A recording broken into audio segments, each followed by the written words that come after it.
Hello friends, welcome to Quest Study. एक बार फिर से स्वागत है आपका आपके यूट्यूब चैनल क्वेस्ट स्टडी में। आज की वीडियो में एक बार फिर से कवर करने वाला हूं सामान्य ज्ञान जनरल नॉलेज के मोस्ट इम्पोर्टेंट 40 प्रश्न को, जो कि रेलवे एनटीपीसी और ग्रुप डी को ध्यान में रखते हुए बनाया गया है। और दोस्तों, ये वीडियो का पार्ट 4 है। इससे पहले मैंने 1, 2, 3 पार्ट जो है वो ऑलरेडी अपलोड कर दिया है। अगर अभी तक आपने उस वीडियो को नहीं देखा है तो डिस्क्रिप्शन में मैंने लिंक डाल दिया है, आप वहाँ जाकर उस वीडियो को देख सकते हैं। और दोस्तों, ये वीडियो बहुत ही इंपॉर्टेंट होने वाला है आपके लिए, तो अंत तक बने रहिएगा हमारे साथ। और दोस्तों, वीडियो को लाइक शेयर करना ना भूलें और इस चैनल को सब्सक्राइब कर लें, क्योंकि मैं ऐसे ही इंपॉर्टेंट वीडियो चैनल पे रोज़ डालते रहता हूं, जो कि कॉम्पिटिटिव एग्जाम के लिए बहुत ही ज़्यादा इंपॉर्टेंट होता है। तो चलिए शुरू करते हैं आज के वीडियो को। आज का हमारा पहला प्रश्न है, एक प्रतिध्वनि 3 सेकंड में वापस आ जाती है। यदि ध्वनि का चाल 342 मीटर प्रति सेकंड है तो परावर्तक सतह से स्रोत का दूरी कितना है। तो दोस्तों, यहाँ पे जो साउंड है, जो ध्वनि है, उसका स्पीड दिया हुआ है। स्पीड जो है v = दिया हुआ है, वो है 342 मीटर प्रति सेकंड। और दोस्तों, पता होगा जो प्रतिध्वनि होता है उसमें कोई भी जो ध्वनि होता है वो एक जगह से जब वो परावर्तक सतह तक पहुंचता है तो फिर वहां से स्रोत तक आने में वो उस दूरी को 2 बार कवर कर लेता है, एक बार जाने टाइम में और दूसरे बार आने टाइम में। तो टोटल दूरी जो होगा, अगर एक बार में d होगा तो दूसरे बार में भी d होगा, तो टोटल दूरी जो हो जाएगा वो हो जाएगा 2d। यानी कि जो स्पीड जो होगा, स्पीड भी वो बराबर हो जाएगा 2d और बट्टे t हो जाएगा। तो दोस्तों, यहाँ से अगर हम d निकालना चाहें, मतलब कितना दूरी गया है, तो उसके लिए हो जाएगा ये v और गुने t हो जाएगा, और उसके बाद इसको हमको 2 से भाग देना पड़ेगा। तो दोस्तों, यहाँ पे देख सकते हैं, अगर हम यहाँ पे जो d निकालते हैं टोटल दूरी, तो वो हो जाएगा आपका जो चाल, यानी कि v और गुने t और बट्टे यहाँ पे हो जाएगा 2। तो अगर हम इस 342 को 3 से गुना कर देंगे और उसके बाद इसको 2 से भाग दे देंगे, तो ये आ जाएगा आपका 513। तो इसका आंसर जो होगा वो होगा 513 मीटर। इसका सही उत्तर है ऑप्शन बी।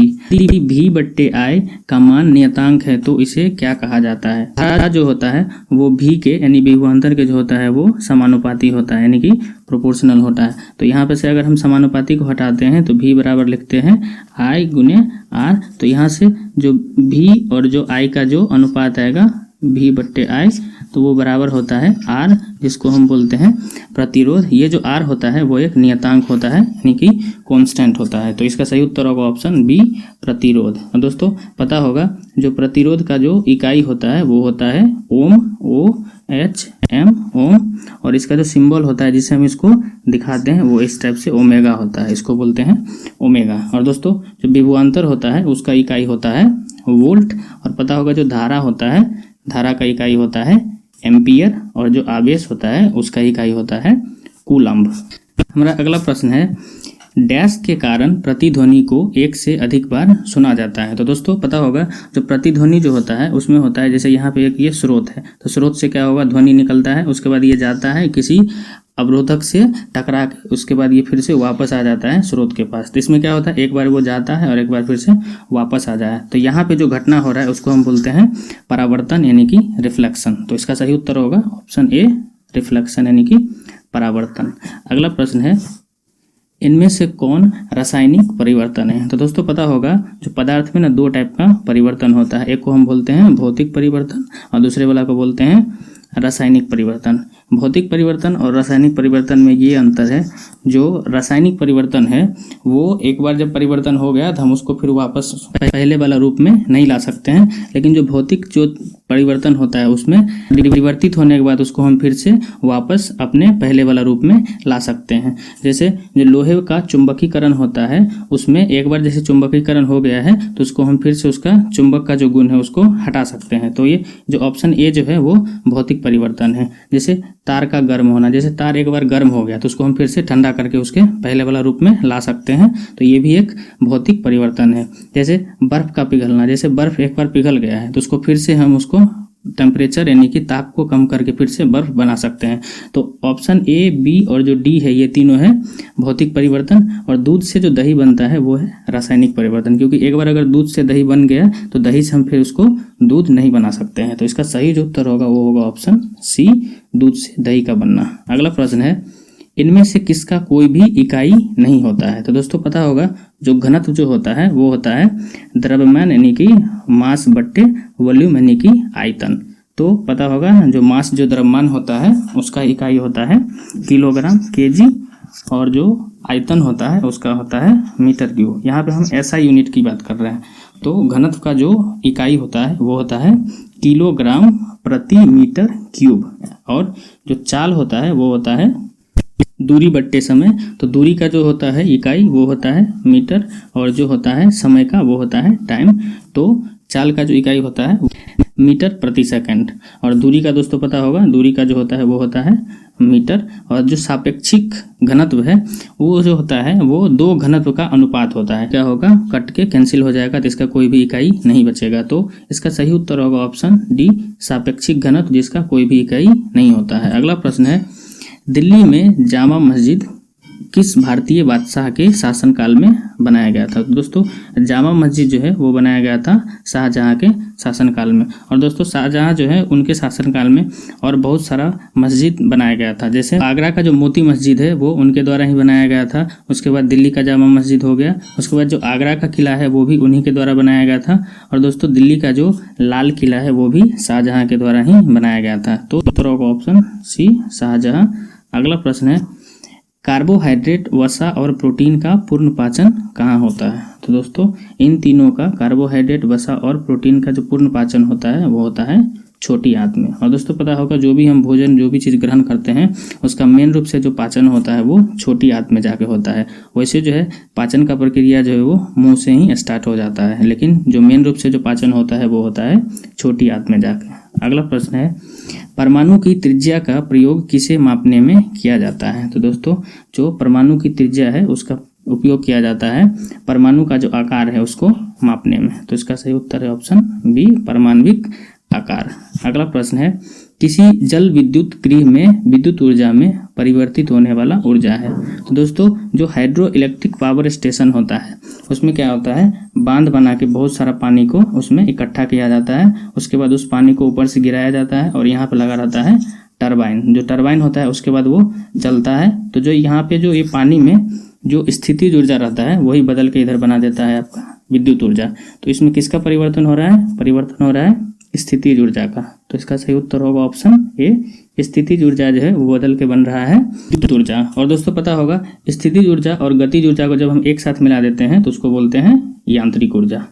अगला प्रश्न है, न्यूलैंड्स ने उस समय तक ज्ञात, यानी कि जिस टाइम पे न्यूलैंड जो है आवर्त सारणी बनाया था उस टाइम पे टोटल जो है वो तत्वों की संख्या कितनी थी? तो उस टाइम पे टोटल तत्वों की संख्या थी 56। तो इसका सही उत्तर होगा ऑप्शन बी, 56। अगला प्रश्न है, इंडीज पर्वत श्रृंखला किस महाद्वीप में है? दोस्तों जो इंडीज पर्वत श्रृंखला है वो है, दोस्तों इस मैप में आप देख सकते हैं, ये है आपका अफ्रीका महादेश, यहाँ के इसके बाद है आपका ये एशिया महादेश, इधर है आपका ऑस्ट्रेलिया, इधर से है ये आपका उत्तरी अमेरिका है, इधर है ये दक्षिणी अमेरिका। तो जो इंडीज पर्वतमाला है वो यहाँ पे जो दक्षिण अमेरिका है उसमें एक यहाँ पे इस टाइप से है ये। तो जो इंडीज पर्वत श्रृंखला है वो है दक्षिणी अमेरिका में। और दोस्तों पता होगा जो इंडीज पर्वतमाला है, इंडीज पर्वत श्रृंखला जो है उसका जो सबसे ऊंची चोटी है उसको बोलते हैं एकांकागुआ, जो कि अर्जेंटीना में है। तो इसका सही उत्तर होगा ऑप्शन बी, दक्षिण अमेरिका। अगला प्रश्न है, उस नहर का नाम क्या है जो प्रशांत महासागर को अटलांटिक महासागर से जोड़ता है? तो दोस्तों यहाँ पे देख सकते हैं ये है आपका उत्तरी अमेरिका, इधर है दक्षिणी अमेरिका। तो उत्तरी अमेरिका और दक्षिणी अमेरिका के बीच में एक देश है जिसका नाम है पनामा। तो उस पनामा देश जो है वो उत्तरी अमेरिका और दक्षिणी अमेरिका को बांटता है, और इस बीच में एक नहर है जिसको हम बोलते हैं पनामा नहर। तो पनामा नहर जो है वो, और यहाँ पे देखते हैं दोस्तों ये जो है ये है आपका अटलांटिक महासागर, और इधर जो है ये है आपका प्रशांत महासागर। तो यहाँ से ये प्रशांत महासागर को यहाँ से जो अटलांटिक महासागर में जोड़ता है वो है पनामा नहर। तो इसका सही उत्तर होगा पनामा नहर। अगला प्रश्न है, सुंडा जल संधि किन दो धाराओं को जोड़ती है? दोस्तों जो सुंडा जल धारा है वो इंडोनेशिया जो देश है उसका दो द्वीप है, एक है आपका ये जावा द्वीप है, इधर जो है वो सुमात्रा द्वीप है। इस दोनों के बीच में एक जल संधि है जिसको हम बोलते हैं सुंडा जल संधि। और जो सुंडा जल संधि है उसके एक तरफ है जावा सागर और दूसरे साइड में है आपका हिंद महासागर। तो जो सुंडा जल संधि है वो जोड़ता है जावा सागर को और हिंद महासागर को, ऐसे ये जोड़ता है।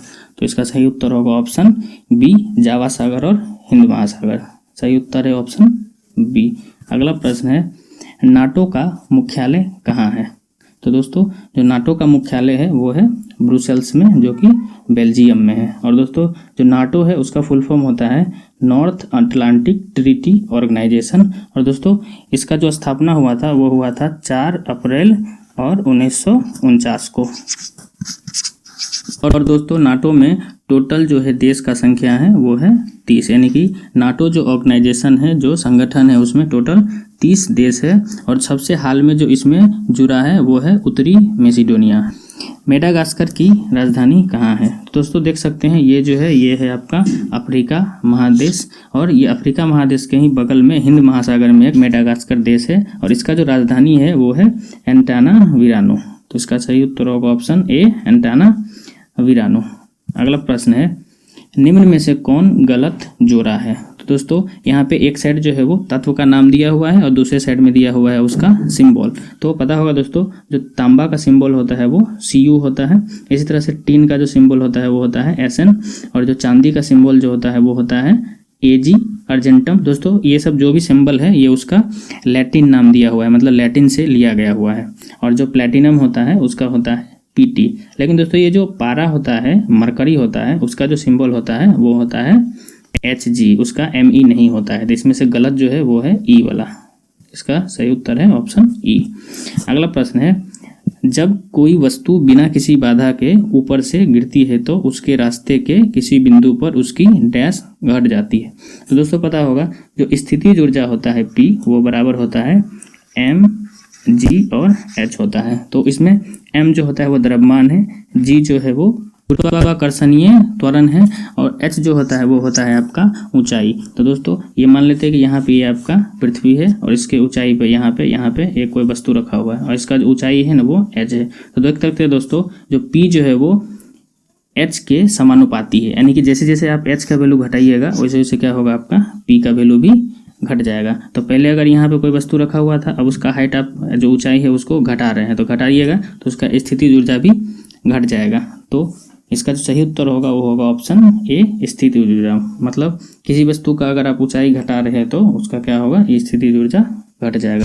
दो समान द्रव्यमान के वस्तु h और 3h ऊंचाई पर रखा गया है, उनकी स्थितिज ऊर्जा का अनुपात है। तो दोस्तों यहाँ पे बोल दिया है क्वेश्चन में, जो भी दो वस्तु है उस दोनों का जो द्रव्यमान है यानी कि मास जो है वो समान है। तो हमें पता है जो P होता है स्थितिज ऊर्जा वो बराबर होता है mg और h।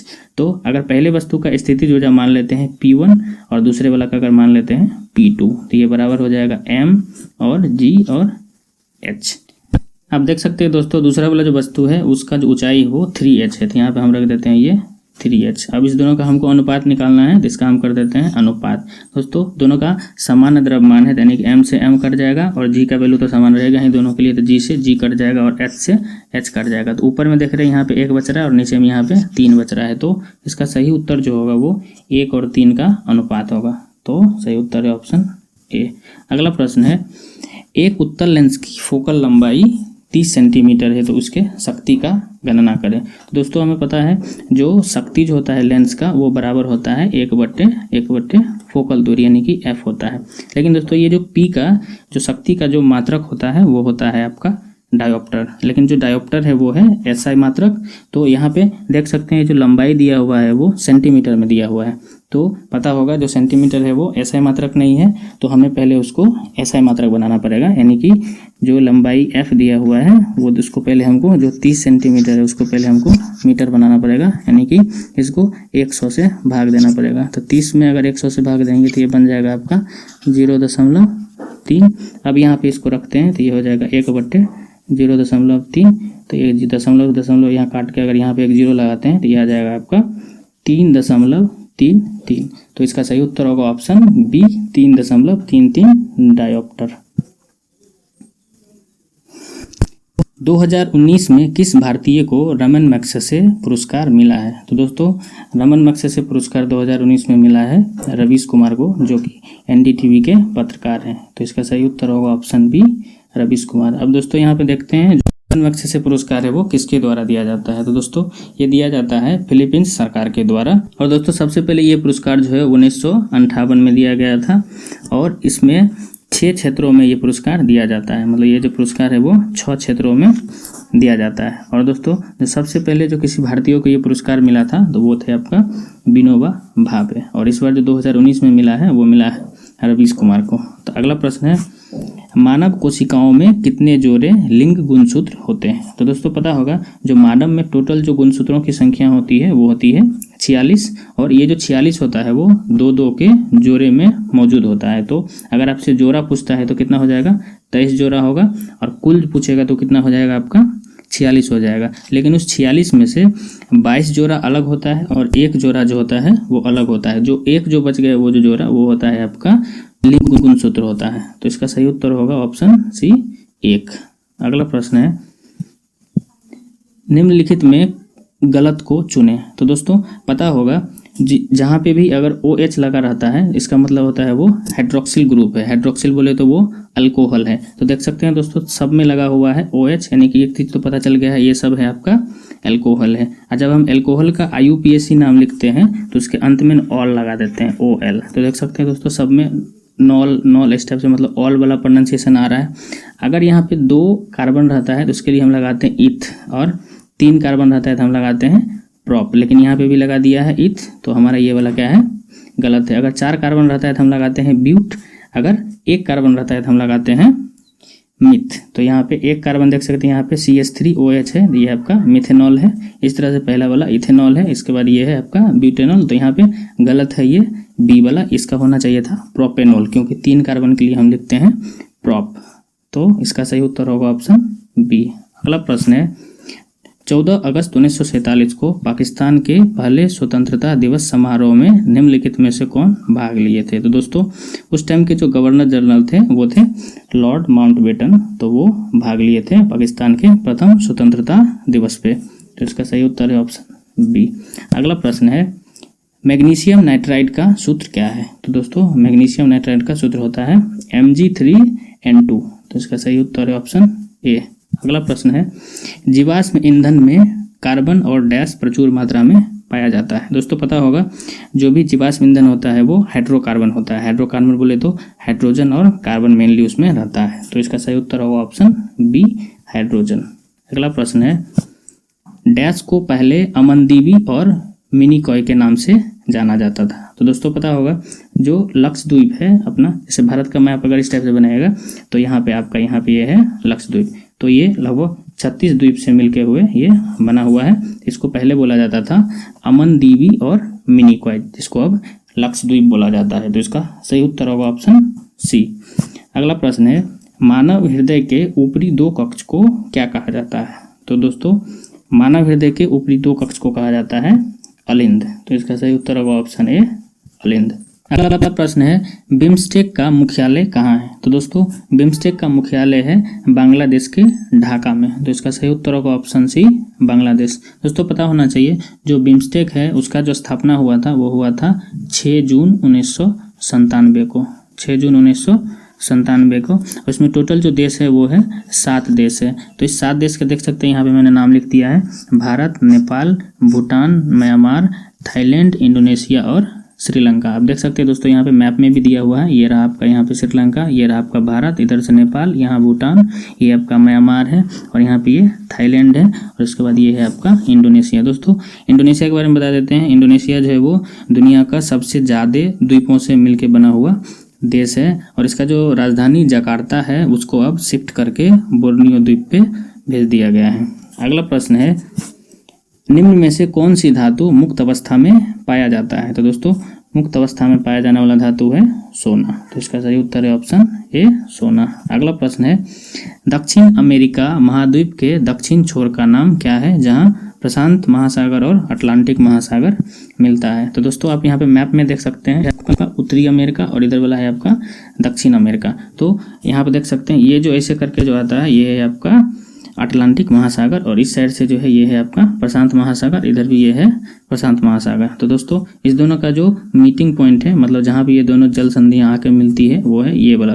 तो इस जगह को बोला जाता है, ये वाला जगह है, इस जगह को बोला जाता है केप होप बोला जाता है। और दोस्तों आप देख सकते हैं ये है आपका दक्षिण अफ्रीकी महाद्वीप। और दोस्तों यहाँ पे ये जो सबसे नीचे वाला जो छोर है, ये देख सकते हैं, इसको बोला जाता है केप ऑफ गुड होप। दोस्तों इस टाइप का प्रश्न एग्जाम में कई बार बार पूछा जा चुका है। और दोस्तों यहाँ पे देख सकते हैं आप, ये है आपका यूएसए यानी कि यूनाइटेड स्टेट्स ऑफ अमेरिका। तो यहाँ पे ना एक जगह है, इस जगह को बोला जाता है केप कार्निवल बोला जाता है। और दोस्तों पता होगा जो केप टाउन है, केप टाउन वो है आपका दक्षिण अफ्रीका में। जो केप टाउन जो है वो है दक्षिण अफ्रीका का राजधानी। और दोस्तों एक बात और पता होगा, जो दक्षिण अफ्रीका है उसका 3 राजधानी है। जो 3 राजधानी है वो है, एक केप टाउन है, एक दूसरा वाला है आपका प्रिटोरिया है, और तीसरा वाला जो है वो है आपका ब्लोमफोंटेन है। तो दोस्तों जो प्रिटोरिया जो है वो है उसका कार्यकारी राजधानी, और जो केप टाउन जो है वो संवैधानिक राजधानी है, और जो ब्लोमफोंटेन है वो उसका न्यायिक राजधानी है। डैश नग्नबीजी होते हैं। तो दोस्तों इनमें दिया हुआ है पाइनस है, गाजर है, गेहूं है और मूली है। तो इसमें से कौन सा नग्नबीजी है? तो इसका सही उत्तर होगा ऑप्शन ए पाइनस। जो पाइनस है वो है नग्नबीजी। अगला प्रश्न है, निम्न में से किसकी कमी के कारण रिकेट्स बीमारी होता है? तो दोस्तों जो विटामिन डी है उसकी कमी के कारण रिकेट्स बीमारी होता है। सही ऑप्शन है डी। अगला प्रश्न है, सर चार्ल्स विल्किंस किसकी अनुवाद के लिए प्रसिद्ध है? तो दोस्तों जो सर चार्ल्स विल्किंस थे वो गीता का अंग्रेजी में अनुवाद किए, तो इसके लिए वो प्रसिद्ध है। वो गीता का अंग्रेजी में अनुवाद किए थे। तो सही उत्तर है ऑप्शन बी। अगला प्रश्न है, प्रकाश की गति अधिकतम होती है? तो दोस्तों जो प्रकाश की गति होती है अधिकतम वो निर्वात में होती है। और पता होगा जो निर्वात में इसका गति होता है वो होता है 3 और गुने 10⁸ मीटर प्रति सेकंड। अगला प्रश्न है, महिलाओं में यौवन का शुरुआत होता है? तो दोस्तों महिलाओं में यौवन का शुरुआत होता है रजोदर्शन से। तो इसका सही उत्तर है ऑप्शन बी रजोदर्शन यानी कि मेनार्च। अगला प्रश्न है, संतृप्त हाइड्रोकार्बन को क्या कहा जाता है? तो दोस्तों हाइड्रोकार्बन जो है वो 2 प्रकार का होता है, संतृप्त होता है और असंतृप्त होता है। तो जिसमें सिंगल बॉन्ड होता है यानी कि सिंगल बंध होता है, एक बंध होता है, उसको बोलते हैं हम अल्केन। और जिसमें डबल बॉन्ड या ट्रिपल बॉन्ड होता है यानी कि द्विबंध या त्रिबंध होता है, तो उसको हम बोलते हैं अल्कीन और अल्काइन बोलते हैं। तो इसका सही उत्तर है ऑप्शन ए अल्केन। अल्केन को हम बोलते हैं संतृप्त हाइड्रोकार्बन यानी कि सैचुरेटेड हाइड्रोकार्बन बोलते हैं। ब्राउनियन गति का खोज किया था? तो ब्राउनियन मोशन का खोज किया था रॉबर्ट ब्राउन ने। तो इसका सही उत्तर है ऑप्शन बी रॉबर्ट ब्राउन।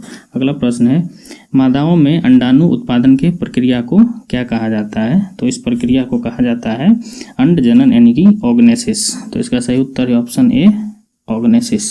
अगला प्रश्न है, नीति आयोग के प्रथम उपाध्यक्ष कौन थे? तो दोस्तों पता होगा जो नीति आयोग जो है उसका स्थापना हुआ था 1 जनवरी और 2015 को हुआ था। और ये किसके स्थान पे बनाया गया था? इसको बनाया गया था योजना आयोग के स्थान पर। और दोस्तों पता होगा जो योजना आयोग है वो बना था आपका 15 मार्च और 1950 को ये बना था। और दोस्तों जिस टाइम पे ये बना था उस टाइम पे इसका जो उपाध्यक्ष थे वो थे अरविंद पनगडिया। और जो नीति आयोग का जो अध्यक्ष होते हैं वो होते हैं देश के प्रधानमंत्री, जो कि अभी हैं नरेंद्र मोदी। और दोस्तों वर्तमान टाइम में जो नीति आयोग का जो उपाध्यक्ष हैं वो हैं राजीव कुमार।